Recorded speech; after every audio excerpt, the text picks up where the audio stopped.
Hello po, mga kamarkada. Ako po pala si Gino. First year college student dito sa Maynila. Galing po akong Quezon Province at lumipat dito para mag-aral. At dahil homesick ako, sumulat ako ng isang kwento. Actually po, hindi talaga ako ang bida rito kundi si Papa.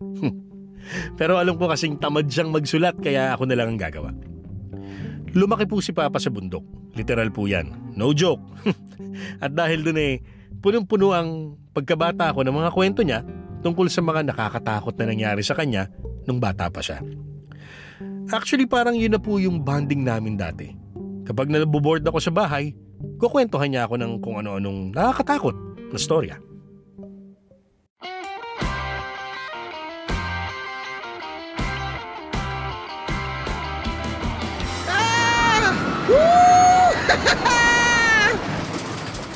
Ano? Masaya naman. Opo pa, dapat sumama kayo eh. Nako, mahihilo lang ako dyan eh. Colored game na lang tayo pa. Ba't may pera ka ba? Wala, syempre ikaw magbabayad. Oh, laki-laki ng binigay kong baon sa'yo, wala ka naiipon.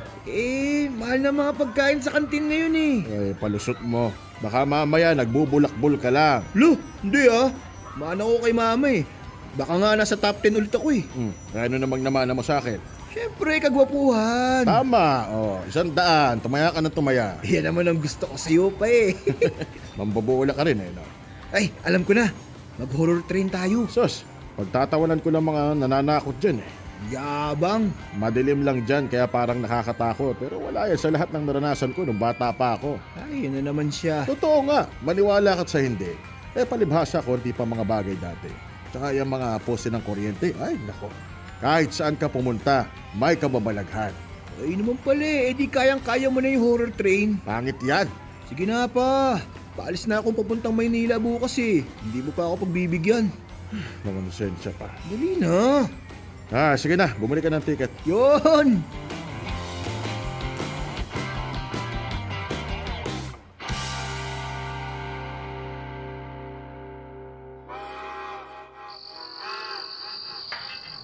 Parang nakakatakot yung bakal nito ah.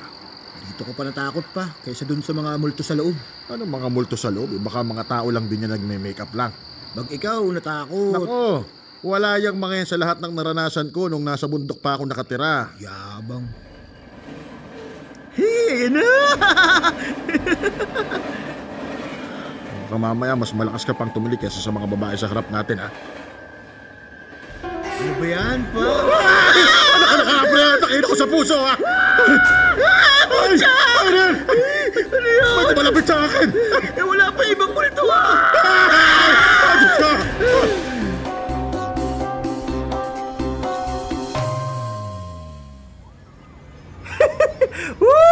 Ang saya! Tuwag-tuwa ka ano? Next time yung mga barkada mong isama mo dito, takin ako sa puso dyan sa mga rights mong yan. Sabi mo hindi ka matatakot. Hindi naman ako natakot, nagulat lang ako. Sus, parehas lang yun eh. Taon-taon talaga ako dun sa makeup ng white lady. Parang naglagay lang siya ng maraming pulbo. Tapos okay na. Nako, alam mo hindi pa nakakita ng totoong white lady ang mga nagpeperya na yan eh. Bakit pa? Nakakita ka na? Oo naman.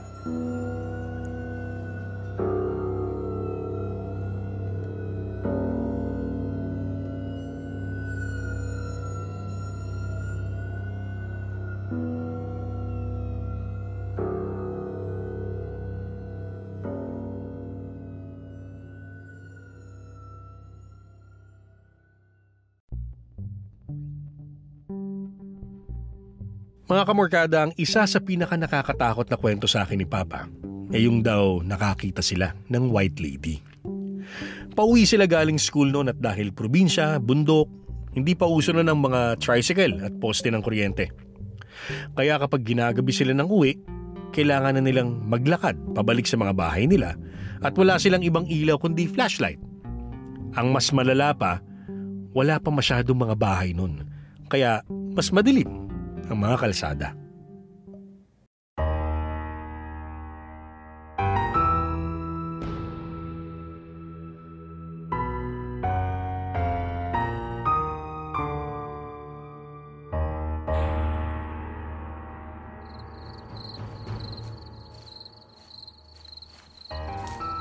Sabi ko sa inyo, dapat umuwi na tayo kanina pa eh.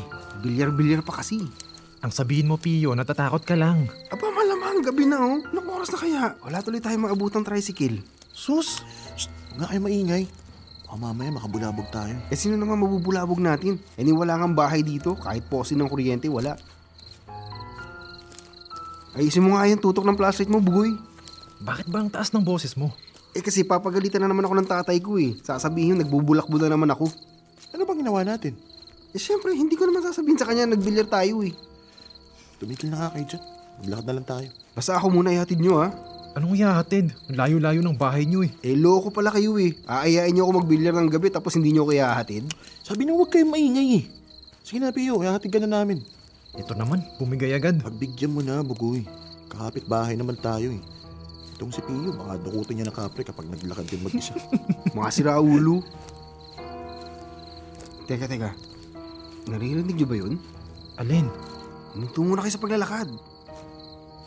May naglalakad sa likod natin. Goy, huwag mo nang tingnan. Wala naman eh.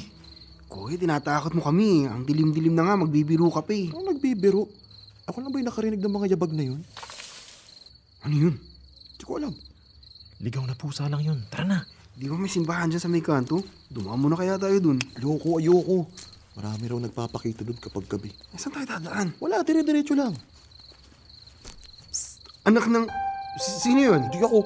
Hindi rin ako ah. Eh, lalong hindi ako. Parang babae. Pio. Goyo. Ano? May babae sa likod natin. Tumakbo na tayo! Saan kayo pupunta? Nasa likod namin kayo kanina eh.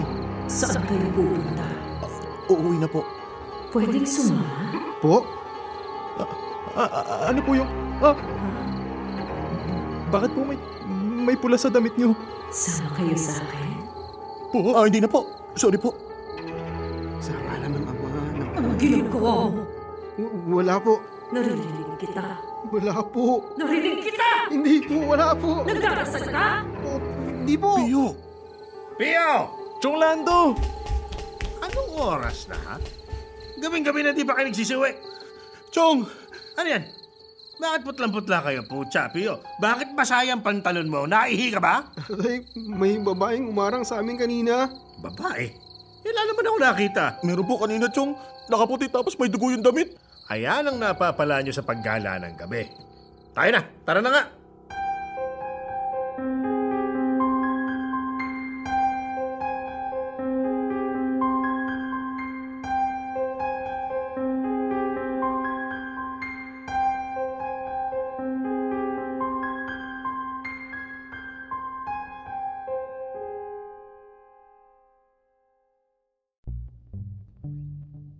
Ang kwento sa akin ni Papa ay naihiraw talaga sila sa takot ng mga panahon na yun. Isang babae ang humarap sa kanila at puro dugo ang suot na puting damit. Mahaba ang buhok, nakakatakot ang mga ngiti at para raw talagang may masamang balak.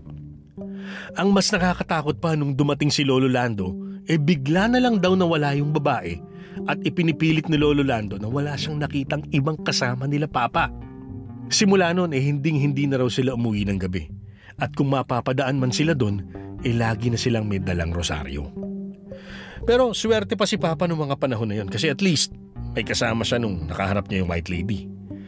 May isang beses daw kasi na naiwan siyang mag-isa sa kubo namin sa probinsya at isang nakakakilabot na pangyayari ang nangyari sa kanya.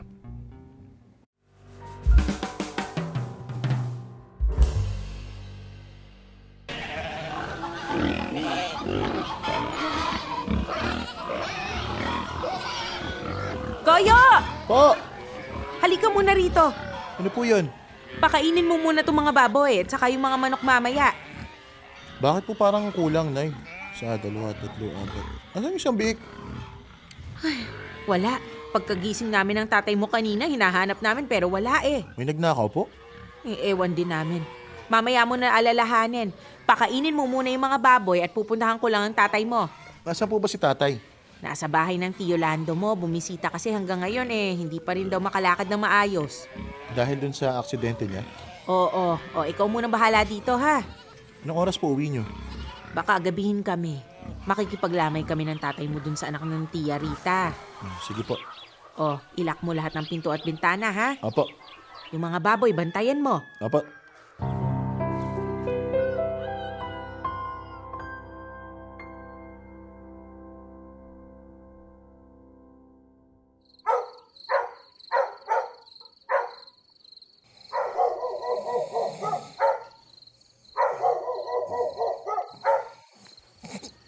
Nanay?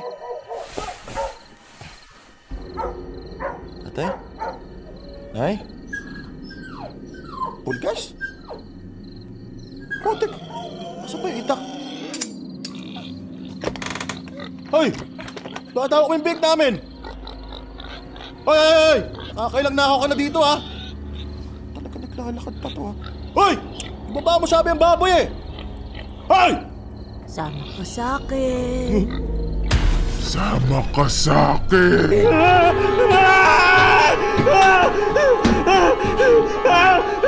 Tulong! Tulong! Bawang! Bawang! Sige, bawang! Ay, ayun, ayun! Pucha! Asin! Nasa ba yun, Asin? Goyo? Kung papalo ko, Goyo, hindi si nanay. Hindi si nanay. Hindi si nanay. Hindi si nanay. Goyo! Hindi si nanay. Hindi si nanay. Hindi si nanay. Hindi si nanay. Hindi si nanay. Ay nako, nasa na kaya tong batang to? Nakatulog na yata na bukas ang gasera. Huh? Goyo! Nanay? Oh, bakit hawak mo yung itak? Pawis na pawis ka. Putlang-putla ka pa. Pumasok ka, bilis. Ha? May nakita ka sa labas? Ah, nagparamdam din sa'yo. Shh! Huwag mo na munang pansinin. Baka lalo kang paglaruan nun.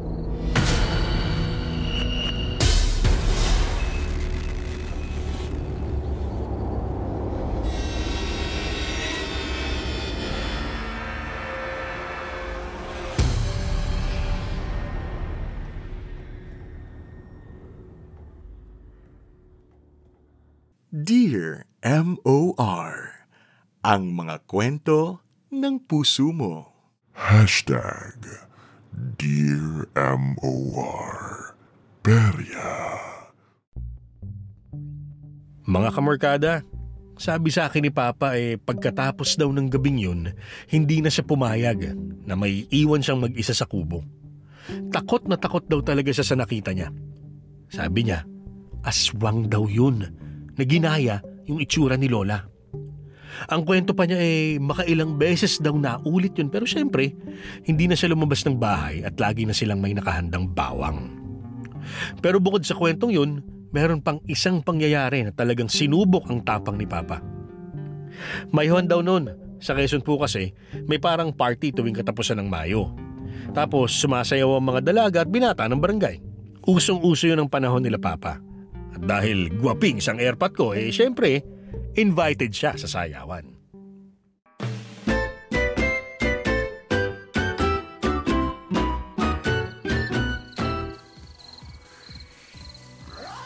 Goyo!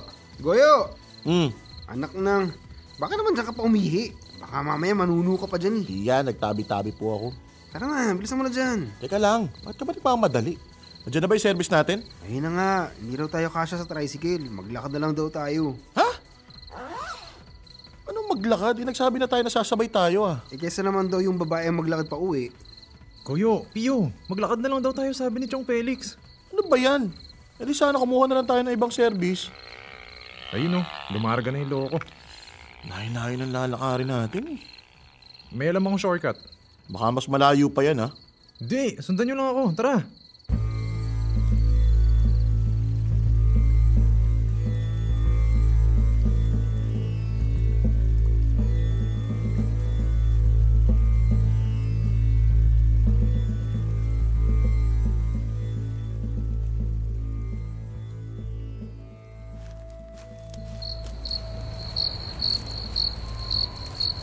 Bugoy, ano ba tong shortcut mo? Hindi mo naman sinabing gubat wala tong dadaanan natin. Ang dami namang reklamo nito. Malapit na tayo. Kita mo yung malaking puno ng balete na yan? Pagkalagpas natin dyan, kalye na. Huwag ka nga magturo, Bugoy. Baka mamaya manuno tayo eh. Naiihi na ako eh. Kanina pa tayo naglalakad eh. Di ka pa kasi umihi kanina eh. Hindi pa nga ako naiihi nun eh. Alam mo, para matahimik ka, umihi ka na dyan. Hintayin ka namin dito. Sige, pero dyan lang kayo ha. Oo. Bilisan mo. Tok na ako. Ako rin eh. Anong oras na ba? Nagpasalauna na oh. Lagot na naman ako nito sa tatay ko. Ako rin eh. Napag-alitan na naman ako. Teka, ang tagal naman umihi nito ni Pio. Pio! Pio? Wala siya dito. Pio! Pio! Bakit? Ayun! Teka. Parang nag-iba yung boses niya. Kuyo, Bugoy. Pio? Ikaw ba yan? Asan ka?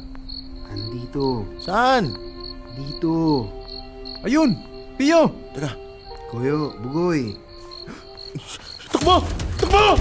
Ano yun? Ewan ko! Bilisan mo! Kita ko na yung balete! Teka! Bakit ba? Bakit tayo tumatakbo papunta sa balete?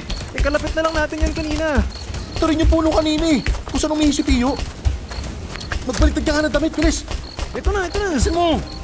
Tara, bilis! Takbo! Bugoy! Kuyo! Pio!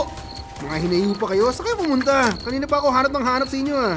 Mamaya na kami magkukwento. Tara na, bilis! Ayun yung Kalyo! Bilisan nyo! Ano ba nangyari? Akala namin na wala ka. Tapos nung may tumawag sa amin nakaboses mo, pagharap walang muka. Ha? Hoy! Bis oras na ng gabi, naglalakwatsa pa kayo? Pasakay po! Bilis! Anong bilis? May humahabol ba sa inyo? Nakakita kami ng multo. Ay putek!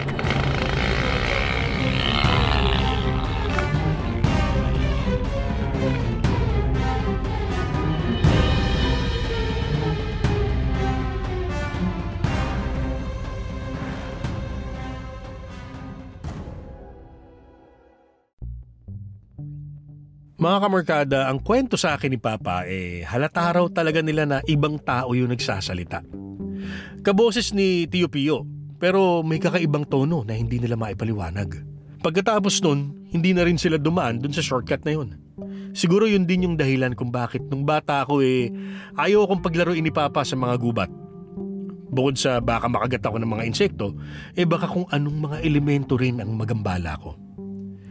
Pero hindi doon nagtatapos sa mga horror stories ni Papa. Siyempre, may entry ang undas. Sa probinsya po kasi namin, ang madalas na naglilinis ng mga puntod yung mismong mga kamag-anak. At isang beses nga, ay ginabi sila Papa sa paglilinis.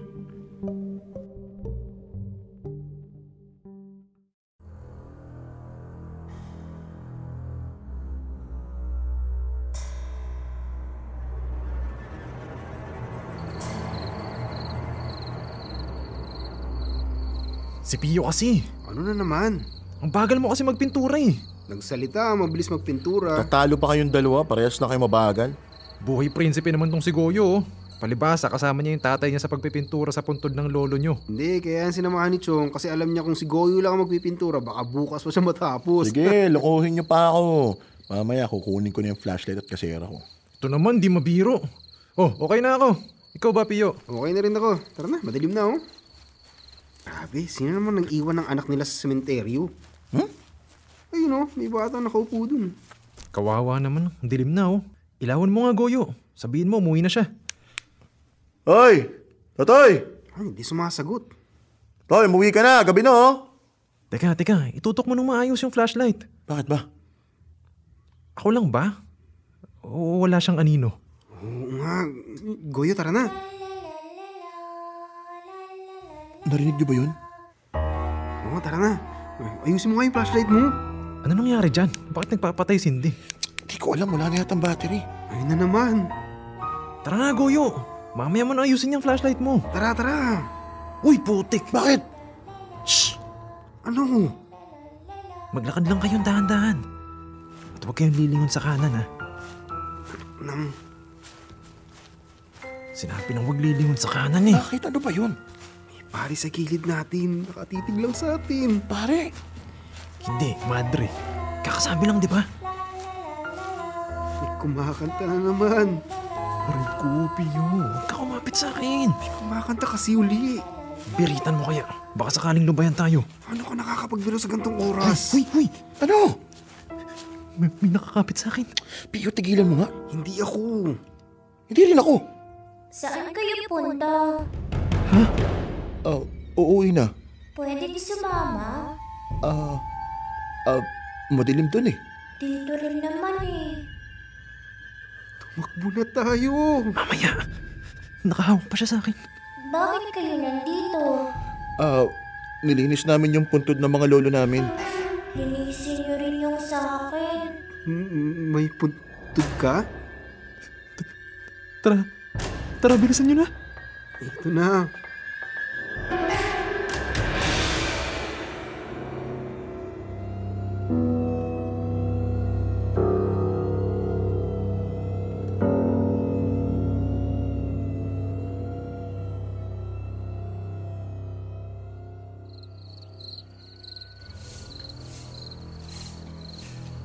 Ayan, malinis na ha.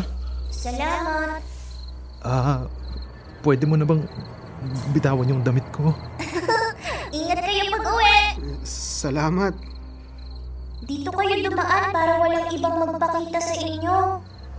Dito sa kanan? Oo. Okay. Tara, bilis.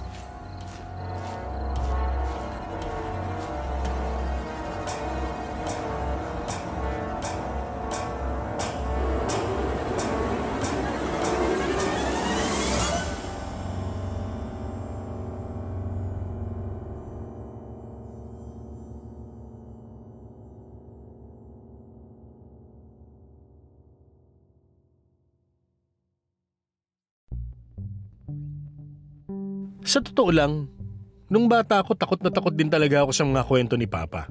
Pero nung tumanda ako, na-realize kong baka pinagtitripan niya lang ako. Baka tinatakot lang niya ako para hindi ako lumabas ng gabi nung bata ako. Pero may isang beses na para bang naging totoo lahat ng kwento niya sa akin. Nangyari po ito nung sinundo ako ni Papa galing Manila. Nagbakasyon ako sa bahay ng tiya ko sa Maynila at gabi na kami nakauwi ni Papa. Kami lang dalawa ang sakay ng van at para po sa mga hindi nakakaalam, yung daan po pauwi sa amin sa Quezon puro bundok din. Wala masyadong bahay at wala masyadong ilaw sa daan.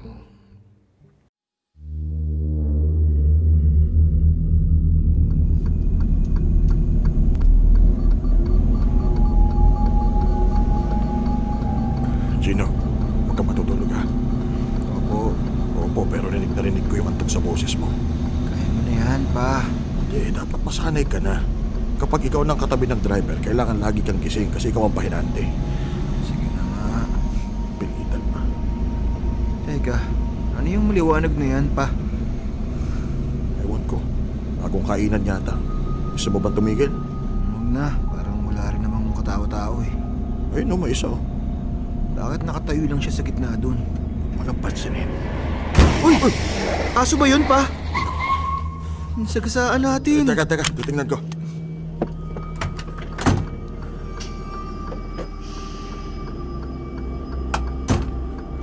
Ang putla nyo, pa. May nasagasaan kayo? Wala. Ano yung napailalim sa atin? Humps lang. Wala namang aso eh. Kitang-kita ako eh. Gino, matulog ka na muna. Ha? Sabi nyo kanina, huwag muna ako matulog. Hindi. Okay lang pala. Pumikat ka na muna. Nilakasan nyo ba yung aircon, pa? Bakit parang mas lumamig? Mag-jacket ka na lang. Okay lang kayo, pa? Bakit parang nanginginig kayo? Okay lang ako. Matulog ka na lang dyan. Hindi na ako inaantok eh. Teka. Huwag kang lilingon! Papa, bakit may mga tao sa likod ng van? Pumikat ka lang. Tsaka, hindi ba yun din yung dinaanan nating kainan kanina? Ba yun? Kamukha lang siguro. Pero yung nadaanan natin kanina, bakit tayo ng bundok nun eh? Yung taong nakatayo sa gitna kanina, bakit nasa likod siya ng sasakyan? Papa! May nakakapit sa jacket ko. May tumutulong kung ano. Ano ka ba? Aircon lang yan. Magpatugtog ka na nga lang. Wala ring radyo. Pa, may nakakapit na rin sa isa kong braso. Meron sinta. Buko ng... Anong ginagawa niyo pa? Dinidistract ko lang yung sarili ko. Basta sabayan mo na lang.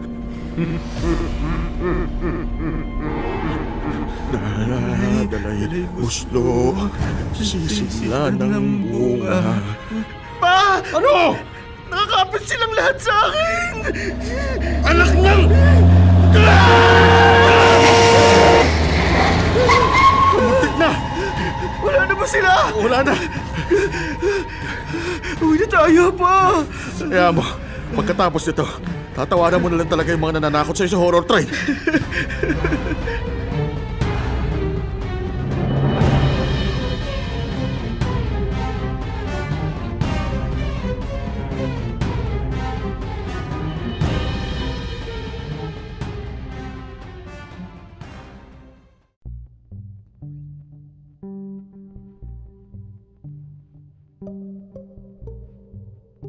Mga kamorkada, sana po naaliw kayo sa kwento ko o kaya natakot o kung ano man nararamdaman nyo. Bilang first year college, ilang buwan pa lang ako dito sa Manila, homesick na ako. At siguro po, ito lang talaga ang paraan ko para medyo mabawasan yung pagkamiss ko sa pamilya ko sa probinsya. Sinulat ko lang po talaga ang kwentong to dahil hindi sa gusto ko manakot Dahil sa totoo nga niyan minsan hindi ako sigurado kung totoo ba lahat ng kwento ni Papa tungkol sa kabataan niya. Minsan kasi parang OA lang siya Pero isa sigurado ko, namimiss ko na siya at di na ako makapaghintay na umuwi para makabanding ulit siya. Dito ko na po tatapusin ang aking kwento. Salamat po sa pakikinig. Lubos na gumagalang, Gino. Dear M.O.R. Ang mga kwento ng puso mo. #Dear M.O.R. Peria.